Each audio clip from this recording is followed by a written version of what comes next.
Question देखते हैं 32 number. बहुत ही अच्छा क्वेश्चन है। कह रहा है सर्कस का एक तंबू 4 मीटर ऊंचे तक बेलनाकार है। चलिए सबसे पहले इतना तक काम कर लेते हैं। 4 मीटर ऊंचाई तक इसे बेलनाकार बना देते हैं इस तरह से कुछ। ठीक है, ये कितना दिया है? 4 मीटर ऊंचा है और ये बेलनाकार है। हो गया ये बेलनाकार। अच्छा, इसके ऊपर भी कुछ है क्या? चलिए आगे क्वेश्चन देखते हैं। तो क्वेश्चन में कह रहा है, ये देखिए पहले यहाँ लिख देते हैं, ये 4 मीटर ऊंचाई तक बेलनाकार है। ठीक है, अब इसके बाद क्या कह रहा है कि फिर ऊपर शंक्वाकार है, यानी कि इसके ऊपर शंकु जैसा है कुछ इस तरह से, है ना। चलिए ये शंकु जैसा हो गया। अब क्या कह रहा है आगे, यदि इसका व्यास 112 मीटर, यानी कि व्यास 112 दिया है ना। यहाँ शंकु का व्यास कहिए या फिर ये इसका व्यास कहिए, दोनों का व्यास सेम ही होगा। शंकु का व्यास यानी कि यहां से d दिया है 112 मीटर, तो त्रिज्या क्या होगी? त्रिज्या शंकु की त्रिज्या, शंकु की त्रिज्या ये हो जाएगी r बराबर d/2, यानी कि 112 और बट्टा में 2 मीटर। ये कितना बार में कटेगा? 56 बार में। क्या r आ गया 56 मीटर, यानी कि देखिए इसका भी यही 56 मीटर होगा और यहाँ भी तो 56 मीटर ना होगा। चलिए होगा ना। अच्छा, और क्या कह रहा है? शंकु की तिर्यक ऊंचाई जो है ना, तिरछी ऊंचाई, वो 75 मीटर है। ये तिरछी ऊंचाई कितना है? 75 मीटर। शंकु की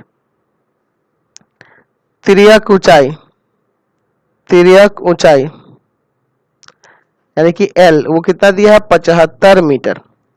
अच्छा, और आपको क्या निकालना है? तो आवश्यक कैनवास का कुल पृष्ठीय क्षेत्रफल।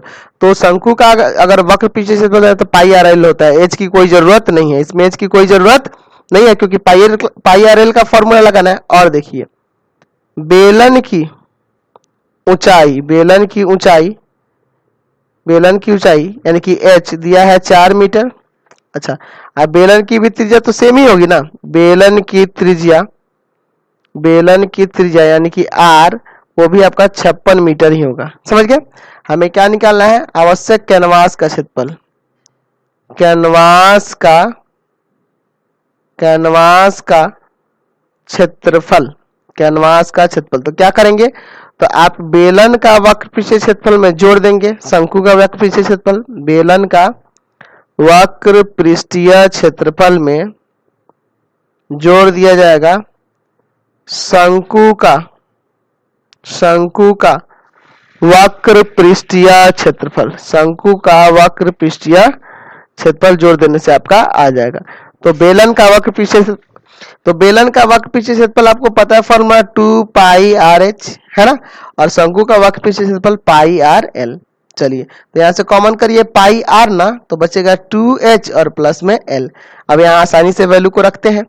पाई की जगह रखना है 22/7, r का वैल्यू दिया है 56, 2 गुना h। h किसका है? बेलन की ऊंचाई है यानी कि 4, और प्लस में तिर्यक ऊंचाई जो दी है 75 दिया है, ये मीटर स्क्वायर। चलिए इससे काटेंगे 8 बार में, 7 8 56, 22 में 8 से गुना कर दिया जाएगा 176 आ जाएगा। ये देखिए 4 दूना 8, 8 को जोड़ देंगे 75 में ना, 8 + 75 मीटर स्क्वायर, यानी हो जाएगा 176 और गुना में कितना हो जाएगा? ये आपका 83 आ जाएगा ना। चलिए इसको गुना करिए तो आ जाएगा 14,608 मीटर स्क्वायर आपको कैनवास की आवश्यकता होगी। समझ गए?